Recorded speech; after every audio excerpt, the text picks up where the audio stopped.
It's good to understand why a person made a decision, but sometimes it's even more valuable to know why they rejected the other options that were available. In today's video, I'm going to share 4 prefab home manufacturers we considered but ultimately decided against. More importantly, I'm going to tell you why each of these companies didn't make our cut. Welcome back to those of you who visited before, and if this is your first time, thanks for joining me. My name's Amy, and I'm sharing what I learned as we build a prefab home on a mountaintop in Colorado. By the end of this video, you'll know what your deal breakers are when you start looking for a prefab home that's right for you. Let's get into it.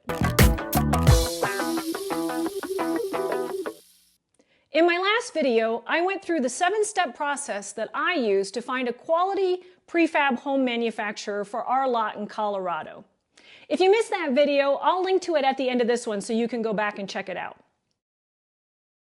You might remember that steps 1, 2, and 3 were to decide on the type of prefab home you want, then imagine your perfect floor plan, lay out what the house looks like, then decide where to build. In our case, we did things out of order. We fell in love with a lot in Colorado and bought it without really considering the challenges of building on it.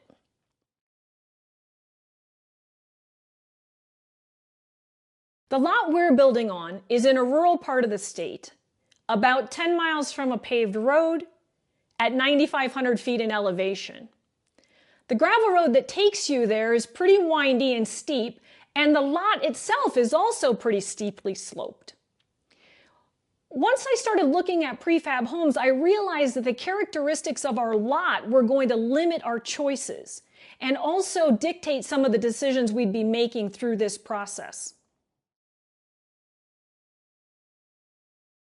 Given our building site, we knew right out of the box that we could eliminate manufactured homes. We need a house that complies with state and local building codes, including of 30 pounds per square foot snow loads and managing 115-mile-an-hour winds. Kit homes are interesting, but might involve more work that we want to do ourselves or coordinate. And modular homes also gave us some concerns with getting the modules up to the lot and then set on the foundation with the crane. That whole process seemed like it could be kind of complicated given how far we are from a paved road and how steep the roads up to the lot are. At that point, we really knew more about what we didn't want than what we did want. Starting to imagine what the house might look like was when things got more fun. We fell in love with this property because of the view, and we wanted a house that would really take advantage of it. Having something with a lot of windows so that we would have a real indoor-outdoor feel when we were there was a high priority for us. One of the other things we were looking for was for the house to be on the smaller side. Rod and I lived in a motorhome for 12 years, so we know we're comfortable in small spaces. And we did think that we wanted it to have 2 bedrooms so that we could use 1 bedroom as an office and for guests when they visit. Another thing we wanted was for the deck to be able to be on the east side of the house. So as we placed the house on the site, we wanted that deck to be protected from the predominant winds because it can be quite windy up on our lot. And the final thing that I was keeping in mind as I looked at houses was the way we access the lot would make it most convenient if the front door could be on the north side of the house. So I had some definite criteria when I started looking at different house plans. One of the first websites I visited when I started looking at prefab homes was Lindahl Homes. This company is headquartered in Seattle and has been around since 1945.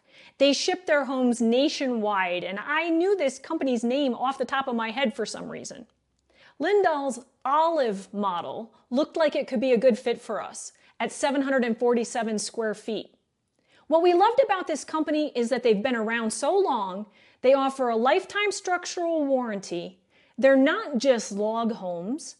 They even offer support with site selection, home design, cost estimates, drafting the plans, and delivering the building materials. What didn't work for us was that we'd still have to find a general contractor to actually build the home, and at 9,500 feet in elevation, our building season is really short. The other thing that we were concerned about was the cost, because this does look like it could be on the more expensive side of the prefab homes. The next company I researched is called SmartPads. They're located in Steamboat Springs, Colorado, and they have a factory in Utah. They had two floor plans that actually looked like they'd work for us. The Evergreen at 750 square feet and the Leadville at 840 square feet.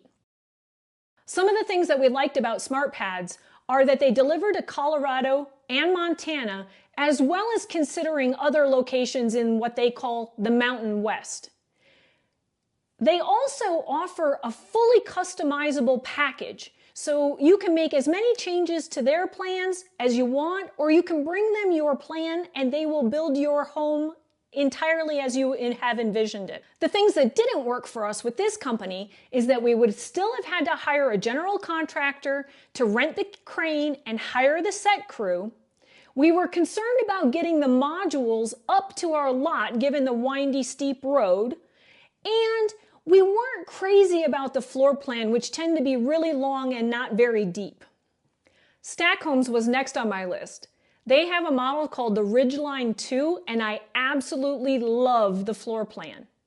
It's 960 square feet and laid out in the most fantastic way for taking advantage of the views on our lot. They deliver houses to Utah, Arizona, California, Colorado, Idaho, Montana, Nevada, New Mexico, Oregon, Washington, and Wyoming. So they're covering a big section of the western United States. What didn't work for us with this option was once again having to hire the general contractor to hire the crane and the set crew to put the modules on our lot, also getting those modules up to the lot, and the cost. The base price of the Ridgeline is $350,000, and when you then start to add the foundation and the other site work that would need to be done, it looked like it was probably going to be out of our budget. The last prefab home manufacturer that we considered but didn't go with is ZipKit Homes.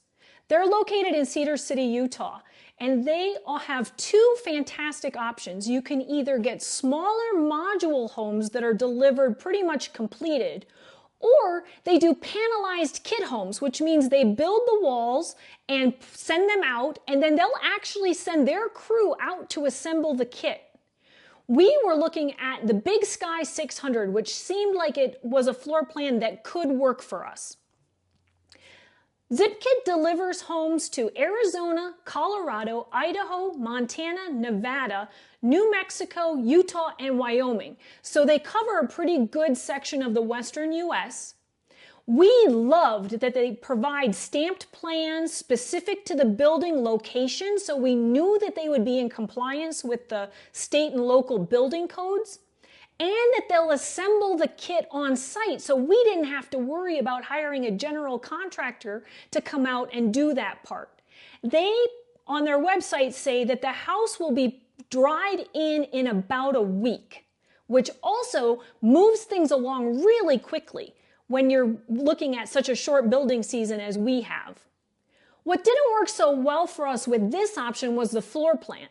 At 600 square feet, we were right at the required minimum for building a house in our county.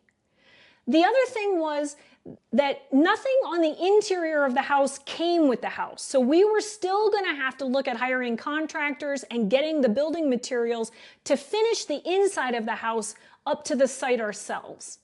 And finally, I'm sad to say, the customer service that I received with ZipKit wasn't great.